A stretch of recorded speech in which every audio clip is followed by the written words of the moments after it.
What's up mga katambay? Kumusta kayo dyan? Ako nga pala si Pulat, itong aking boy dito sa NC. Isa rin ba kayong nangarap na makapunta rito? Huwag ka mag-alala, isa ka ring susunod sa yapak ko.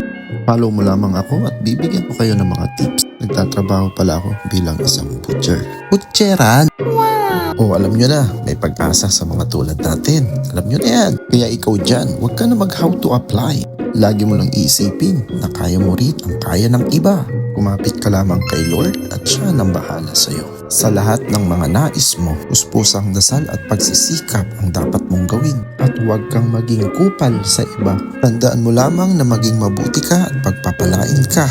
Tatagan mo ang iyong loob sa lahat ng hamon ng buhay.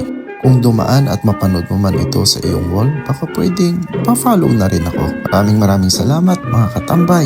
See you for more videos. Paalam!